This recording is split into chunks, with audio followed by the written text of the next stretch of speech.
Asia কাপে জমে উঠেছে রোমাঞ্চ। শেষ মুহূর্তের নাটকীয়তায় বদলে গেল গ্রুপ পর্বের চিত্র। জিতল শ্রীলঙ্কা আর সুপার ফোরে গেল বাংলাদেশ। এমন এক সমীকরণেই মিলে গেল টাইগারদের জন্য এই সুযোগ। গ্রুপ বিতে 3টি ম্যাচের সবকটিতে জয় তুলে নিয়ে 6 পয়েন্ট নিয়ে শীর্ষে জায়গা করে নিয়েছে শ্রীলঙ্কা।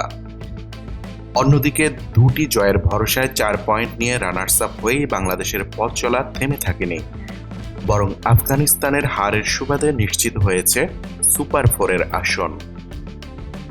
এখন আর কোনো অপেক্ষা নয়, সামনে আরও কঠিন পরীক্ষা। 20 সেপ্টেম্বর থেকে শুরু হতে যাচ্ছে সুপার ফোরের পর্ব, যেখানে বাংলাদেশ লড়বে শ্রীলঙ্কা, ভারত ও পাকিস্তানের বিপক্ষে। দুবাইয়ের মাঠে লিটন দাসের নেতৃত্বে দল নামবে একের পর এক মহারণে। বাংলাদেশের সুপার ফোরের সময়সূচি: বাংলাদেশ সময় রাত 8:30 20 সেপ্টেম্বর শ্রীলঙ্কা বনাম বাংলাদেশ, 24 সেপ্টেম্বর ভারত বনাম বাংলাদেশ, 25 সেপ্টেম্বর পাকিস্তান বনাম বাংলাদেশ। সবাই খেলবে সবার সঙ্গে, আর সেখান থেকেই নির্ধারিত হবে কারা পা রাখবেন 28 সেপ্টেম্বরের ফাইনালে।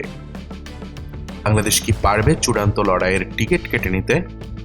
সমর্থকরা এখন তাকিয়ে আছে দুবাইয়ের আকাশের দিকে, যেখানে শুরু হতে যাচ্ছে এশিয়া কাপের সবচেয়ে উত্তেজনাপূর্ণ অধ্যায়।